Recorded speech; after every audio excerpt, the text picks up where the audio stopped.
जय शिव शंभू। हे परमात्मा, ना किसी का फेंका हुआ मिले और ना किसी का छीना हुआ मिले, मुझे बस मेरे नसीब में लिखा हुआ मिले। ना मिले ये भी तो कोई गम नहीं, मुझे बस मेरी मेहनत का किया हुआ मिले। नमस्कार दोस्तों, मैं आपका मित्र सांवर चौधरी आप सभी भक्तजनों का एक बार फिर से शिव महापुराण कथासार के इस पावन वीडियो में हार्दिक स्वागत करता हूँ। भक्तजनों, शिव महापुराण कथासार का आज हमारा 20वां दिवस है। इससे पूर्व के वीडियो में हमने चर्चा की थी पापियों और पुण्यात्माओं की यमलोक की यात्रा के बारे में, और आज के इस पावन वीडियो की हम शुरुआत करेंगे नरक भेद निरूपण के प्रसंग से। तो चलिए शुरू करते हैं आज के इस पावन वीडियो को। जय शिव शंकर। चित्रगुप्त जी कहते हैं कि हे पाप कर्म करने वालों, तुम लोगों ने स्वयं जो कर्म किया है उसे तो तुम्हें भोगना ही पड़ रहा है। अब अपने कर्मों को भोगो, इसमें किसी का कोई दोष नहीं है। सनत कुमार जी बोले कि अपने कुत्सित कर्मों तथा बल पर गर्व करने वाले राजा लोग भी अपने घोर कर्मों के करने के कारण चित्रगुप्त के सामने उपस्थित हुए। तब धर्म के ज्ञाता चित्रगुप्त ने यमराज की आज्ञा से क्रोध युक्त होकर उन्हें शिक्षा प्रदान करते हुए कहा कि हे राजाओं, तुम लोगों ने राज्य भोग के मोह से अन्याय पूर्वक जबरदस्ती जो प्रजाओं को दंडित किया है, उन सब कर्मों का फल भोगो। उन राजाओं के कर्म को बतलाकर धर्मराज यम ने उनके पाप रूपी कीचड़ की शुद्धि के लिए दूतों से कहा कि हे चंड, महाचंड, इन राजाओं को बलपूर्वक पकड़कर क्रमशः एक एक करके अग्नि कुंड में इन सब को शुद्ध करो। इसके अनंतर सनत कुमार जी ने नरक कोटियों के नाम बताए। उनमें प्रथम रोरव नरक है, जहां पहुंचकर देहधारी जीव रोने लगता है। महारोरव की पीड़ा से तो महान पुरुष भी रो देते हैं। उसके बाद शीत और उष्ण नामक नरक हैं दोस्तों। इस प्रकार के नरकों की संख्या 28 बताई गई है और क्रमशः उनके 5-5 नायक कहे गए हैं। महानरक मंडल 140 नरकों का बताया गया है। सनत कुमार जी कहते हैं कि हे व्यास जी, इन सब भयानक पीड़ादायक नरकों में पापी जीवों को अत्यंत भीषण नरक यातना भोगनी पड़ती है। जो व्यक्ति धन का संचय करने के पश्चात भी तृष्णा के कारण दान नहीं करते, भोजन के समय पर घर आए हुए अतिथियों का अनादर करते हैं, वे पाप का फल पाकर अपवित्र नरक में गिरते हैं। देवता, पितृ, मनुष्य, प्रेत, भूत, पक्षी, कर्मी, कीट, कुत्ते और कौवे, ये सभी ग्रस्त से अपनी जीविका चलाते हैं। अतः इनके निमित्त अन्न का कुछ भाग बलि के रूप में प्रदान करना चाहिए। इसके पश्चात बताते हैं कि स्वाहाकार, सौधाकार, वष्टाकार तथा हंतकार ये धर्ममय धेनु के 4 स्तन हैं। स्वाहाकार नामक स्तन का पान देवता करते हैं। स्वधा का पितरलोक, वष्टाकार दूसरे दूसरे देवता और भूतेश्वर तथा हंताकार नामक स्तन का सदा मनुष्यगण ही पान करते हैं।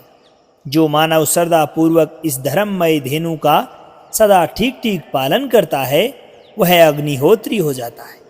जो स्वस्थ रहते हुए भी उनका त्याग कर देता है, वह अंधकारपूर्ण नरक में डूबता है। इसलिए उन सब को बलि भाग देने के पश्चात द्वार पर खड़ा हो क्षण भर अतिथि की प्रतीक्षा करें। यदि कोई भूख से पीड़ित अतिथि मिल जाए तो उसे अपने भोजन से पहले यथाशक्ति शुभ अन्न का भोजन कराएं। जिसके घर से अतिथि निराश होकर लौटता है, उसे वह अपना पाप देकर बदले में उसका पुण्य ले जाता है दोस्तों। इसके पश्चात आती है यमलोक के मार्ग में सुविधा प्रदान करने वाले विविध दानों का वर्णन, यानी कि आपके द्वारा जो जो दान किए जाते हैं उनका आपको क्या पुण्य मिलता है। व्यास जी बोले कि हे प्रभु, पाप करने वाले मनुष्य बड़े दुख से युक्त होकर यम मार्ग में गमन करते हैं। अब आप उन धर्मों को कहिए जिनके द्वारा वे सुख पूर्वक यम मार्ग में गमन करते रहे। सनत कुमार जी बताते हैं कि हे मुनि, अपना किया हुआ शुभ अशुभ कर्म बिना विचारे विवश होकर भोगना ही पड़ता है। अब मैं उन धर्मों का वर्णन करता हूँ जो सुख देने वाले हैं। इस लोक में जो शुभ कर्म करने वाले शांति चित्त एवं दयालु मनुष्य हैं, वे बड़े सुख के साथ भयानक यम मार्ग में जाते हैं। जो मनुष्य श्रेष्ठ ब्राह्मणों को जूते और खड़ाऊ का दान करते हैं, जो छाता और शिविका का दान करते हैं, सैया और आसन का दान करते हैं, वे यमलोक के मार्ग में विश्राम करते हुए सुखपूर्वक गमन करते हैं।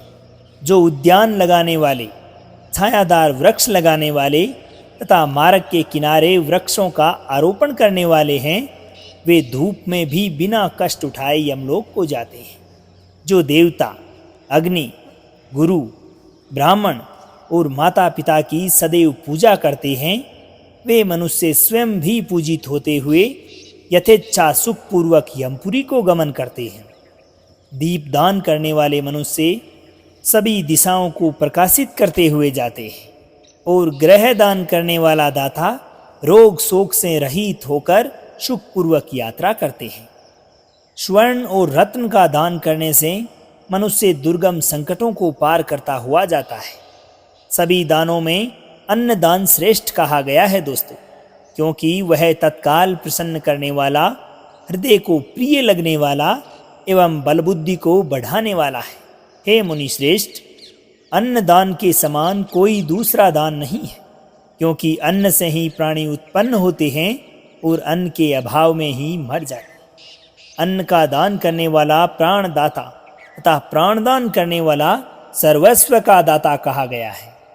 अन्न ही साक्षात ब्रह्मा, विष्णु और महेश हैं। अतः अन्नदान के समान ना तो कोई दान हुआ है दोस्तों, और ना ही होगा। अन्न, पान, अश्व, गौ, वस्त्र, सैया, छत्र एवं आसन, ये 8 प्रकार के दान यमलोक के लिए विशेष रूप से श्रेष्ठ माने गए हैं। इस प्रकार के श्रेष्ठ दान से मनुष्य विमान द्वारा धर्मराज के लोक को जाता है।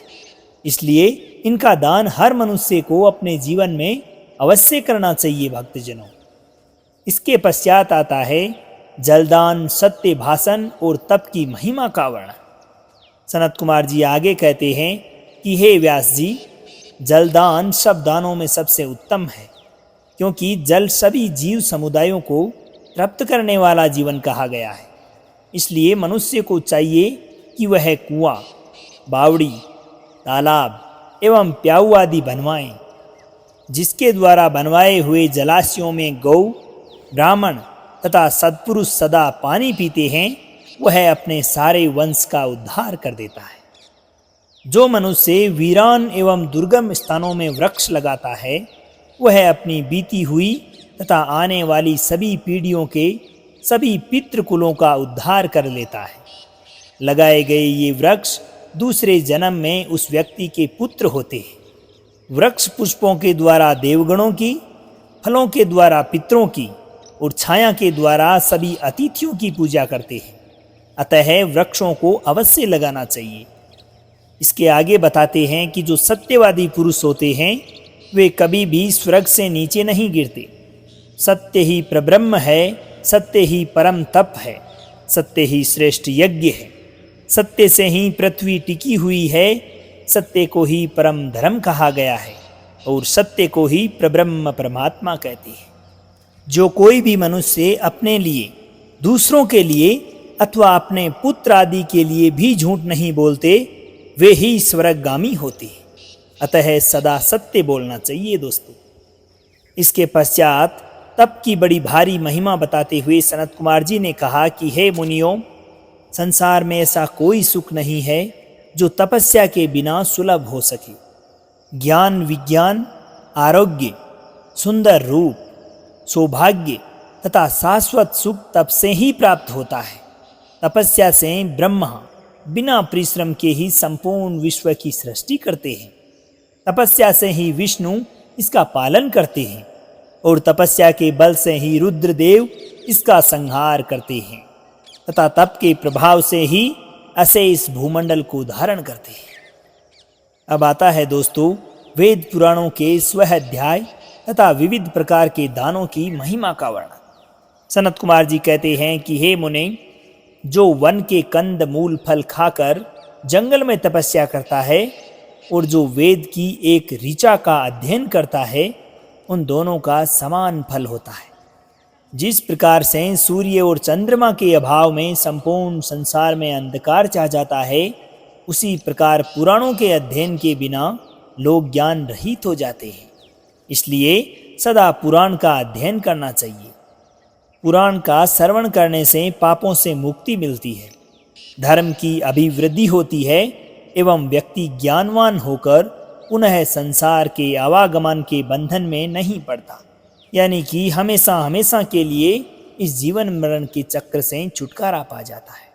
इसीलिए धर्म, अर्थ और काम की सिद्धि तथा मोक्ष मार्ग की प्राप्ति के लिए प्रयत्न पूर्वक पुराणों को सुनना चाहिए। दोस्तों, सनत कुमार जी कहते हैं कि हे व्यास जी, विभिन्न प्रकार के दान सदा सत्पात्र को ही देने चाहिए।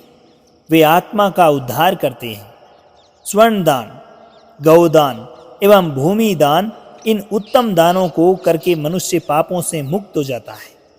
तुला दान, पृथ्वी दान तथा विद्या दान, ये दान प्रशस्त दान कहे गए हैं। गाय, छत्र, वस्त्र, जूता एवं अन्न जल, ये वस्तुएं याचक को देते रहना चाहिए। जो मनुष्य शुद्ध चित्त से स्वर्ण दान करते हैं, उन्हें देवता लोग सब कुछ दे देते हैं। हे व्यास जी, इस श्लोक में विधान के साथ गाय का दान तथा तुला पुरुष का दान सभी दानों में सर्वश्रेष्ठ दान है।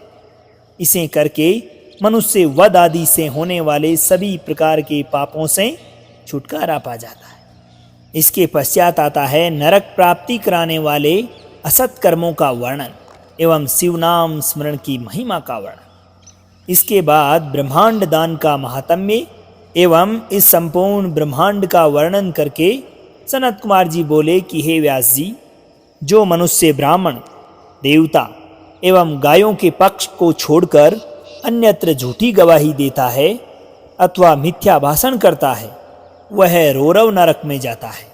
भ्रूण, जो गर्भस्थ शिशु होता है, उसकी हत्या करने वाला, सोने को चुराने वाला, गायों को चरने से रोकने वाला, विश्वासघाती, सुरापान करने वाला, ब्राह्मण का वध करने वाला, दूसरों के द्रव्य को चुराने वाला तथा इनका साथ देने वाला और गुरु, माता, गौ तथा कन्या का वध करने वाला मरने पर तप्त कुंभ नामक नरक में जाता है। दोस्तों, जो मनुष्य द्विज अत्यंत से सेवा कराता है, नीचों से प्रतिग्रह ग्रहण करता है, यज्ञ के अनाधिकारियों से यज्ञ करवाता है एवं अभक्ष्य वस्तुओं का भक्षण करता है, वे सब रुधिरोध नामक नरक में जाते हैं।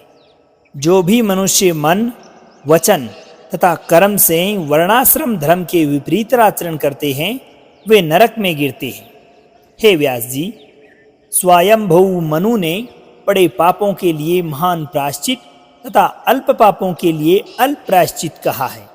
जिस पुरुष के चित्त में पाप कर्म करने के अनंतर पश्चाताप होता है, उसके लिए तो एकमात्र शिवजी का स्मरण ही सर्वोत्तम प्रायश्चित है। हे व्यास जी, नरक और स्वर्ग ये पाप और पुण्य के ही दूसरे नाम हैं। इनमें एक तो दुख देने वाला है और दूसरा सुख देने वाला। ये सुख और दुख तो मन के ही विकार हैं। ज्ञान है वही प्रब्रह्म है। ज्ञान ही तात्विक बोध का कारण है। यह सारा चराचर विश्व ज्ञानमय ही है। उस परम विज्ञान से भिन्न दूसरी कोई वस्तु नहीं है। तो दोस्तों, आज के इस वीडियो में हम महाशिव पुराण कथासार को यहीं विराम देते हैं। अगले वीडियो में हम चर्चा करेंगे तपस्या से शिवलोक की किस प्रकार से प्राप्ति की जा सकती है इस प्रसंग में। उम्मीद है कि आपको वीडियो पसंद आई होगी। अगर वीडियो की ये सीरीज आपको पसंद आ रही है तो इसे अपने दोस्तों, रिश्तेदारों, सगे संबंधियों तथा माताओं बहनों के साथ में ज़रूर शेयर करें, ताकि उन्हें भी इस महाशिव पुराण कथासार का लाभ मिल सके। तो आप आज्ञा दीजिए दोस्तों, आपके मित्र सांवर चौधरी को। मिलते हैं अगले वीडियो में, जिसमें हम चर्चा करेंगे तपस्या से किस प्रकार से शिवलोक की प्राप्ति होगी। जब तक के लिए खुश रहिए, मुस्कुराते रहिए, जीवन में आगे बढ़ते रहिए और प्रेम से बोलिए श्री राधे राधे।